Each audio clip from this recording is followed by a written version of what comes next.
शिवाय गुरवे नमः। शिवाय गुरवे नमः। शिवाय गुरवे नमः। शिवाय गुरवे नमः। శ్రీ విద్య, మహావిద్య ఇవన్నీ కూడా అత్యంత సునాయాసంగా పొందవచ్చు. కేవలం మనస్ నిశ్చయం, మైత్రియాది వాసనలు ఆ యొక్క గుణములను ఆచరణలో పెట్టుకుంటే ఈ విద్య అనేది అత్యంత సులభంగా లభిస్తుంది. కామసేవిత కామసేవిత అంటే కాముడు అంటే మన్మధుడు. మామూలుగా ఇతనికి రూపం లేదంటారు మన్మధుడికి. అయినా కూడా అమ్మ యొక్క మంత్రాన్ని జపించి అతను అమ్మ యొక్క అనుగ్రహాన్ని పొందట. ఇక్కడ మనకేం పెద్ద వేరేగా ఏమి అనిపించక్కర్లేదు. అలా ఎలాగండి ఇలా ఎలాగండి అని అలా ఏమి మనం దాని గురించి విచారణ చెయ్యక్కర్లా. మనస్సు లేని వాడైనా అతను ఉన్నాడు అన్నారు. ఎలా అయితే ఒక బ్రహ్మము ఉన్నది అంటున్నామో అలాగే అతను కూడా ఉన్నాడు. అది శివుడు దగ్ధం చేసిన తర్వాత కేవలం ఒక అతని భార్యకి మాత్రమే కనబడేటట్టుగా వరం పొందాడు. కాబట్టి ఇవన్నీ ఎలా జరుగుతాయంటే జరుగుతాయి. మీరు సినిమాల్లో చూడటం లేదు, అలాగే ఇది కూడాను. ఎందుకంటే కేవలం ఈ టెక్నాలజీకే ఆదుంటే అమ్మ టెక్నాలజీ వల్ల అతను అమ్మ యొక్క అనుగ్రహాన్ని పొందాడు. ఆమె ఆయుధములు ఏవైతే ధనుర్బాణ పాశాంకుశాలను అతను కూడా తీసుకున్నాడు. మన్మధుడు అంటే ఇది అన్నిటికీ మనము వ్యతిరేక అర్థాలే తీసుకోవాల్సిన అవసరం లేదు. బంధముల పట్ల ఎంత ప్రేమ ఉండాలో ఈ ప్రేమ అనే మాటకే మన్మధుడు అంటారు. అంతే తప్ప వేరే అర్థాలుగా విపరీతమైన అర్థాలు తీసుకోవాల్సిన అవసరం లేదు. ఒక వ్యవహారం అంటే ఒక కుటుంబ వ్యవహారం జరగాలి అన్నప్పుడు ఆ కుటుంబంలో వారికి ఒకరంటే ఒకరు బంధువులు, వీళ్ళందరూ మిత్రులు, మనకి అవసరంగా సహాయం చేసే వారి పట్ల కొంత ఈ కరుణ, మైత్ర్యాది వాసనలు ఇవి ఉండి తీరాలి. ఇవి ఇచ్చేది ఆయన. ఆ ప్రేమ అంటే వేరే వారి పట్ల ఒక అనురాగ భావం, మంచి భావం, అది ఈ మన్మధుడు ఇస్తారు. కాబట్టి ఇక్కడ మనం ఇంకొక అర్థంగా తీసుకోవటమో లేకపోతే వేరేగా భావించవలసిన అవసరం లేదు. ఏదో మన సినిమాలు వేరే వాటిల్లో చూసి మనము మన్మధుడు అనంగానే వేరేగా భావిస్తాం, అక్కర్లేదు. పరస్పర అనురాగం ఉండాలి అంటే బంధువుల పట్ల వ్యవహారం జరిగేటప్పుడు ఉండి తీరాలి కొంత. అదే ఆ మన్మధుడు ఈ యొక్క అమ్మ యొక్క ఆయుధాలు అతనికి ఇచ్చింది అంటే అర్థం అదే. అంకుశాలు ఇవన్నీ కూడా ఎంత ఉండాలో అంత.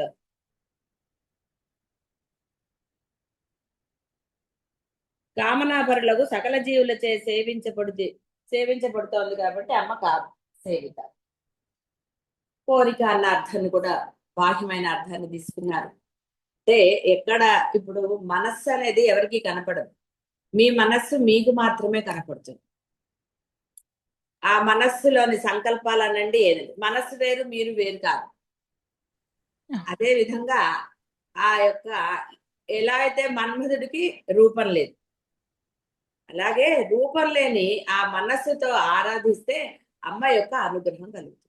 ఇది సూక్ష్మం. ముందు వద్దులే అనుకున్నాను కానీ వచ్చేసి అంటే ఈ సూక్ష్మం మామూలు పదాల్లో చాలా సార్లు చెప్పుకున్నాం, కానీ సూక్ష్మం ఇప్పుడు అంటే ఎలా అయితే మన్మధుడికి రూపం లేదో అయినా అతను ఆరాధించి అమ్మ యొక్క అనుగ్రహాన్ని పొందాడు. అదే విధంగా నిజంగా ఆత్మకి రూపం లేదు, మీరు ఆత్మస్వరూపులే, అందులో సందేహం లేదు. కాబట్టి మీరు ఎలా పొందగలుగుతారు అన్న అనుమానం లేకుండా మనకి అమ్మ మన్మధుడి యొక్క వృత్తాంతం చెప్తుంది. కాబట్టి ఒరే నీ మనస్సు అంటున్నావు కదా, అక్కడే కదా అన్ని దాచుకున్నావు, నీ యొక్క సర్వము బుద్ధులు అవి అన్ని కూడా ఆ మనస్సుతోటి నన్ను ఆరాధించి నా అనుగ్రహాన్ని పొందు చూపించింది. ఇదిగో మన్మధుడు కూడా నా అనుగ్రహాన్ని పొందాడని చెప్పి ఇంకా భయం దేనికి.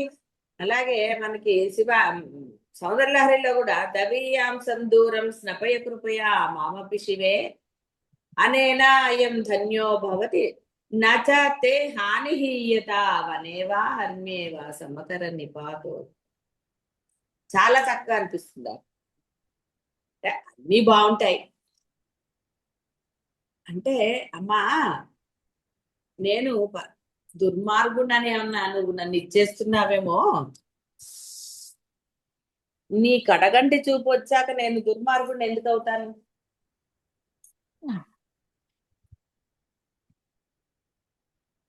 కాబట్టి ఇక్కడ ఎందుకంటావేమో, భవనాల మీద అడవుల్లో ఒకే రకమైన వెన్నెలని చంద్రుడు కురిపించటం లేదా అని అన్నాడు. కాబట్టి ఇక్కడ పాపాత్ములు పుణ్యాత్ములు అనే భావన నీకు ఎందుకు ఉంటుందమ్మా? కాబట్టి ఇక్కడ కామసేవిత అంటే అర్థం అది. మనసులోనే సంకల్పాలు. ఏ కామం ఉండాలి? బాహ్యమైన కామాలు కాకుండా అమ్మని పొందాలి, ఆత్మ విద్య ఈ దాంతో. కాబట్టి మనస్సు సంకల్పం, ఆ సంకల్పంతో కనుక మీరు ఇదిగా ఉంటే తప్పకుండా ఆ యొక్క అమ్మని అంటే అమ్మ అనుగ్రహాన్ని పొందవచ్చు. శ్రీ షోడసాక్షరీ విద్య, శ్రీ షోడసాక్షరీ విద్య 16 కదా. ఆత్మ విద్య, మహావిద్య, శ్రీ విద్య అను నామముల వర్ణించబడిన మహాసామ్రాజ్యాధిక విద్యయు కామసేవిత అనబడుటచే ఈశ్వరునిచే ఉద్ధరింపబడి సేవించబడిన విద్యయు ఈ షోడసాక్షరి విద్యయే అని అన్నారు. కాబట్టి అమ్మ షోడసాక్షరి విద్య అన్నారు. అన్ని ఆవిడే. 16 అక్షరాలు: శ్రీ విద్య, ఆత్మ విద్య, మహావిద్య, ఇవి అన్ని కలిపి కామసేవిత. వీటిల్లో కూడా చాలా సూక్ష్మార్థాలు ఉంటాయి, సూక్ష్మమైనది. ఎంతవరకు అంతవరకు చెప్పుకుందాం, అందుకని సందేహం అక్కర్లేదు. అమ్మ అంటే ఈ షోడశ అక్షరాలు అన్ని విద్యల గురించి చెప్పారు కాబట్టి ఇది మళ్ళీ మనం చెప్పుకుంటే శ్రీచక్రమే వస్తుంది. 16 వర్ణముల మంత్రం షోడశాక్షరి. అక్షరి అనేది ఉద్దేశం కదా, అక్షరాలు అవి ఉన్నాయి కదా, రకరకాల మంత్రాలు, ఇన్ని అక్షరాలు అన్ని అక్షరాలు. అక్షరాలు పెరిగిన కొద్దీ మనకి అక్షరాలు లక్షలు పెరుగుతాయి బాహ్యమైన వాటి గురించి. లేదనుకోండి ఎన్ని అక్షరాలు ఉన్నా మనకేం బాధ లేదు అమ్మ యొక్క అనుగ్రహానికి. శ్రీబీజయుక్తమైన 16 వర్ణముల మంత్రము. ఇవన్నీ కొంచెం వేరే ఇచ్చారు. కొంతమంది 8 అక్షరాలు ఆ అమ్మ యొక్క రాజరాజేశ్వరి విద్య అంటారు. ఈ అక్షరాల గురించిన కొంత వివరణ ఉన్నది, వీరు వారు అన్నారని. ఇది ఈ షోడశాక్షరి మంత్రం యొక్క కొంత విశిష్టత ఇక్కడ చెప్పడం జరిగింది. కాబట్టి దాని గురించి పెద్ద ప్రత్యేకంగా చెప్పాల్సిన అవసరం లేదు. మంత్రము ఎందుకంటే అంతా అమ్మే కాబట్టి ఆ మంత్రం యొక్క ఇది చెప్పటం లేదు. కానీ ఇక్కడ ఒక మంత్రం గురించి చెప్పినప్పుడు ఆ మంత్రమే చాలా గొప్పదని చెప్పబడుతూ ఉంటుంది. కాబట్టి అమ్మ మంత్రం వేరు, అమ్మ వేరు కాదు. ఇది ఒక్కటి గ్రహిస్తే చాలు. త్రికూట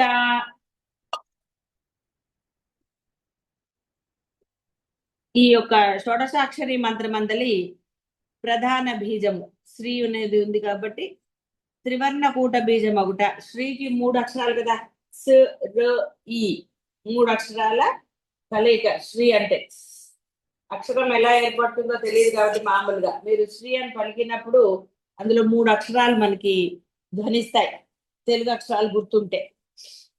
ఆ త్రికూట బీజం ఇది, తత్స్వరూపిణి అమ్మ. కాబట్టి త్రికూట అని అనబడుతోంది. శ్రీ విద్యా స్వరూపిణి యొక్క పరమేశ్వరి స్థూల రూపము శిరస్సు మొదలు కంఠం వరకు వాగ్భవ కూటమని, కంఠం మొదలు నడుం వరకు కామరాజ కూటమని, నడుము నుంచి పాదాంతము శక్తి కూటమని, మూడు అంటే మన శరీరానికి ఇది చేసి చెప్తున్నారు. త్రికూటము అనబడుతుంది. వాగ్భవ కూటం మనకి పైన కంఠం వరకు, అక్కడి నుంచే కదా మాట బయటకు వస్తుంది.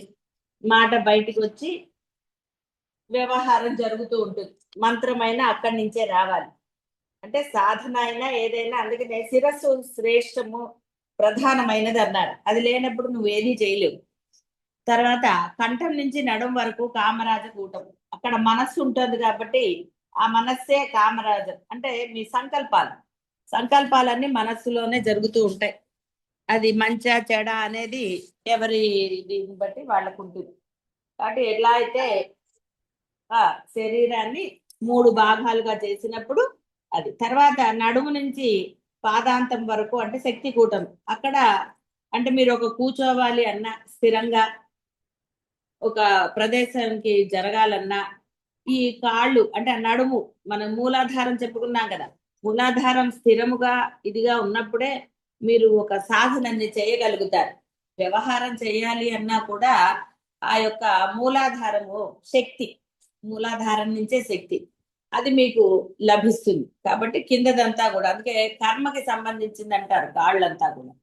ఒక కర్మ చెయ్యాలి, కర్మ అంటే సాధన కూడా కర్మే, ఇది చెయ్యాలి అన్నప్పుడు మనకి ఆ విధంగా అది మూలాధారం గనక కరెక్ట్ గా ఉంటే ఆ శక్తి కలుగుతుంది. శక్తి కరెక్ట్ ఆ కింద భాగం, అప్పుడే మీరు నిటారుగా కూర్చోగలుగుతారు. పనులు అంటే బాహ్యము జరుగుతుంది. ఇది అంతరానికి వీటన్నిటితో పెద్ద పనేం లేదు. కానీ అసలైన శక్తి అనేది అంటే కూర్చుని నిటారుగా, సరిగ్గా లేకపోతే కూర్చొని నిటారుగా లేకపోతే కదులుతూ మెదులుతూ ఉంటే సాధన ఎలా జరుగుతుందండి? జరగదు. అందుకని మూలాధారింది చెప్పారు. మీరు మనసుతోటే చేస్తారు, అందులో సందేహమేం లేదు. కానీ ఆ మనసు కుదురుగా ఉండడానికి నువ్వు కుదురుగా కూర్చోవాలి కదా ఒక 5 నిమిషాలన్నా.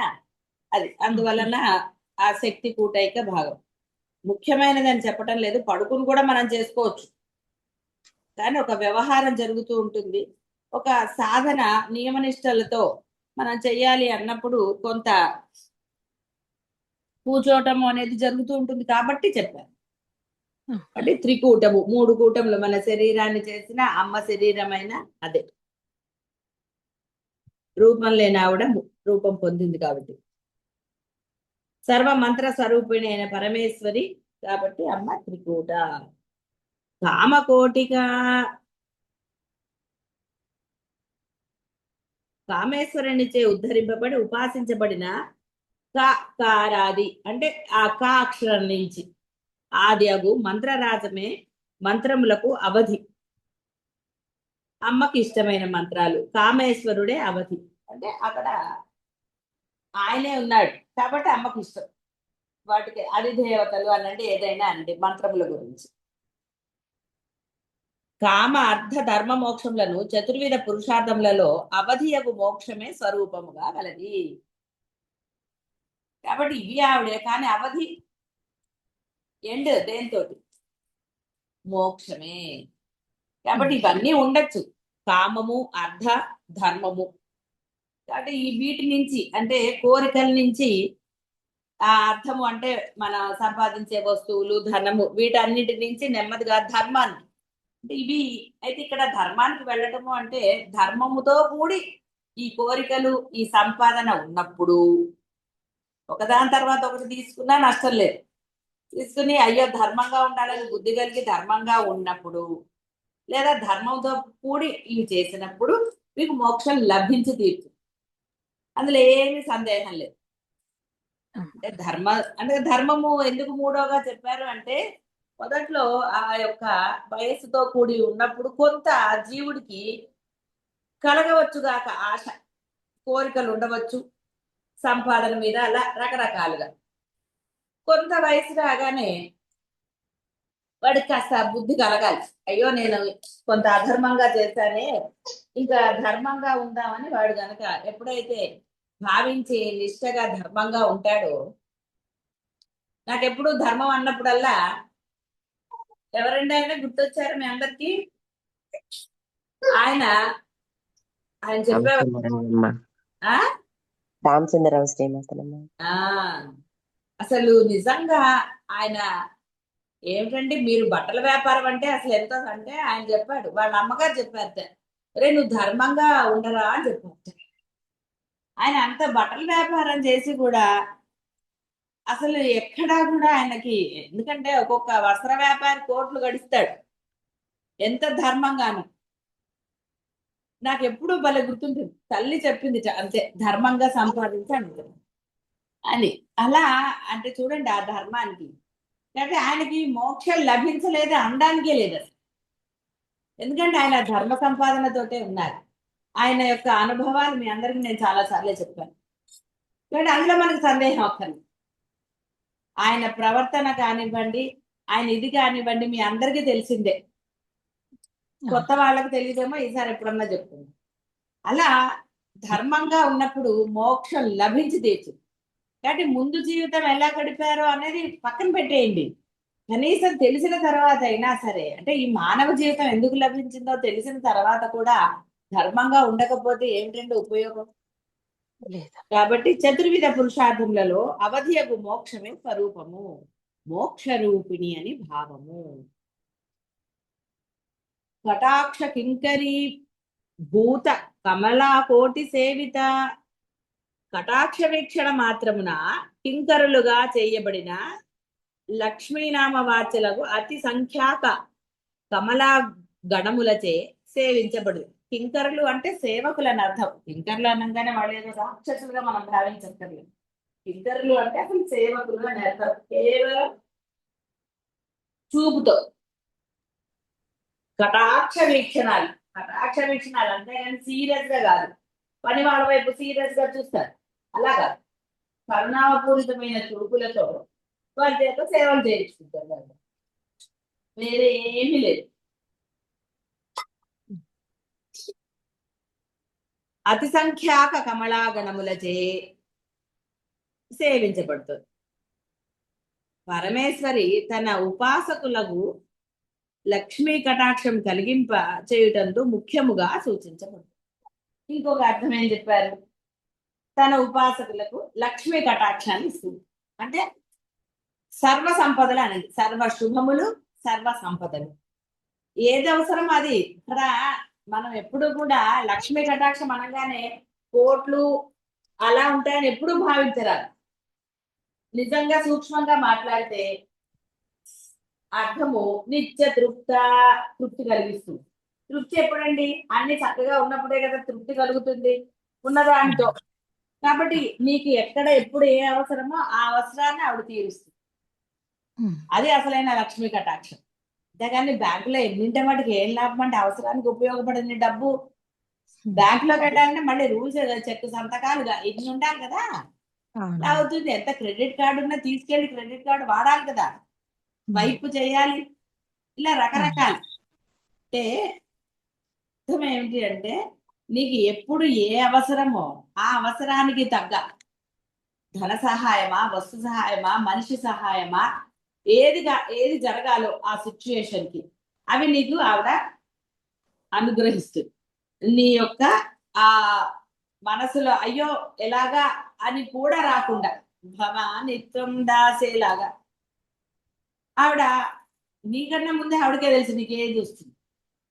కాబట్టి ఆ సమయానికి తగ్గట్టుగా ఆవిడ అన్ని అరేంజ్ చేస్తుంది. నువ్వేమి వేటి గురించి ఆలోచించటమో ఇంకోటో అక్కర్లేదు. వ్యవహారంలో అలా కనపడవచ్చు కాక, కానీ ఏ మాత్రం మానసిక అలజడి, మనసులో కూడా ఏ మాత్రం ఏ భావన లేకుండా నీకు ఆవిడ అవన్నీ అనుగ్రహిస్తుంది.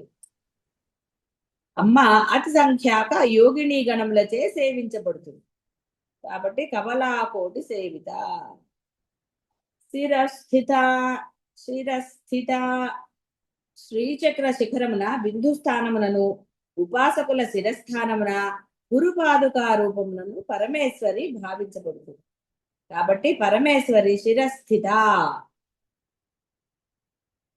సాయంత్రన ధ్యాన సమయంలో పరమేశ్వరుని శిరస్థితిగా భావించి ధ్యానించటం ఒక సంప్రదాయం.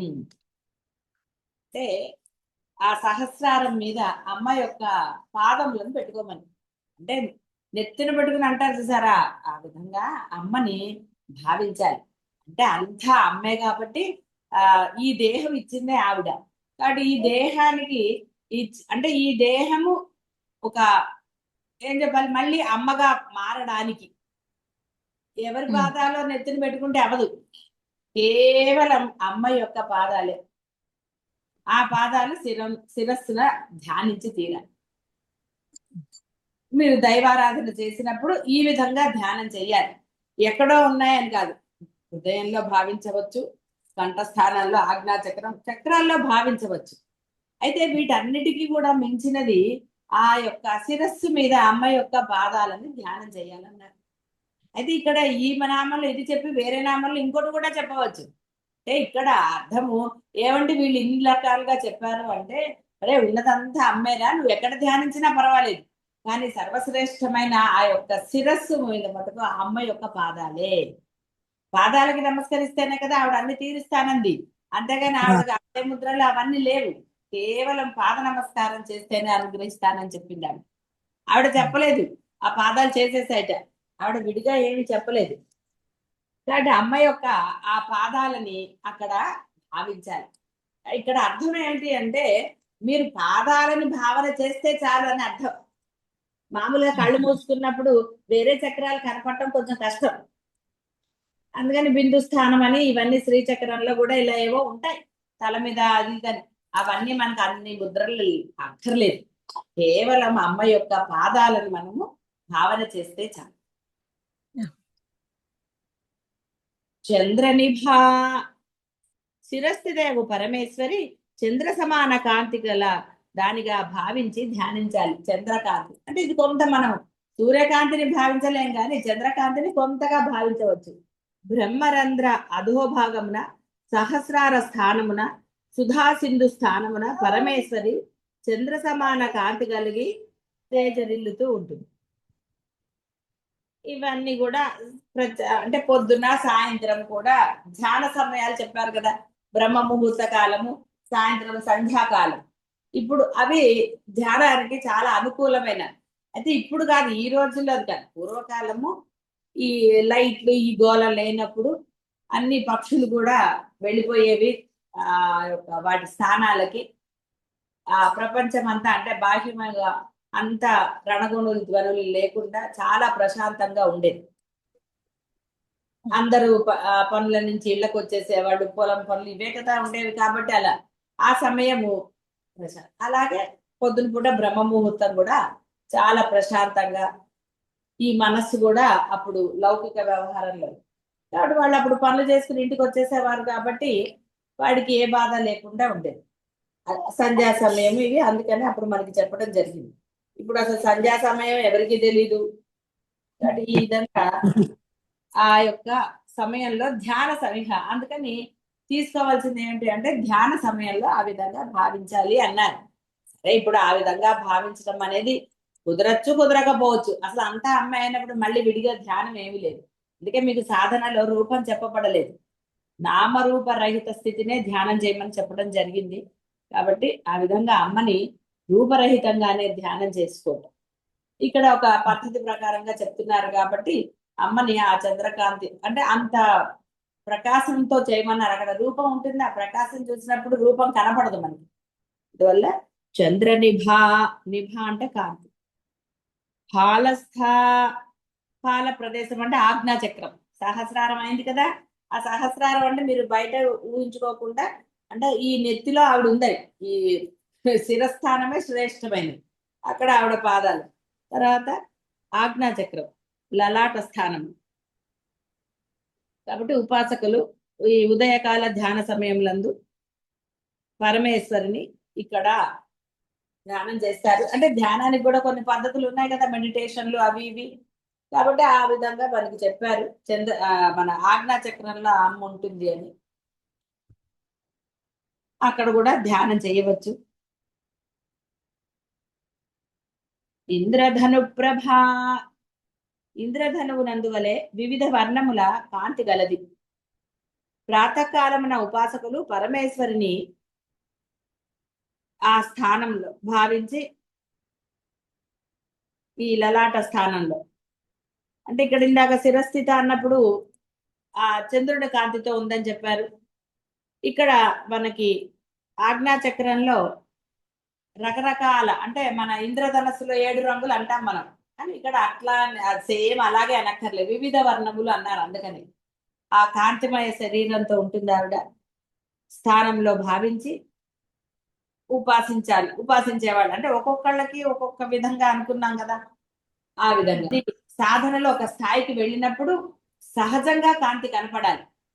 ఇక్కడ మనకి బోధ జరుగుతోంది కాబట్టి అది అక్కడ భావించిన వాళ్ళు, అంటే ఈడ చెప్పింది అమ్మే కదా, కాబట్టి అమ్మ చెప్తోంది ఇక్కడ నేను ఈ కాంతితో ఉంటాను, ఇక్కడ ఈ కాంతితో ఉంటానని ఆవిడే చెప్పుకున్నారు స్వయంగా. ఎందుకంటే ఇది అనుభవంతో తెలుసుకోవాల్సిందే తప్ప చెప్పినంత మాత్రాన అనుభవానికి రాదు, చెప్పినంత మాత్రాన అనుభవానికి రాదు. ఇది స్వయంగా ఎవరికి వాళ్ళు సహజంగా ఉన్న దానిని చూడటమే.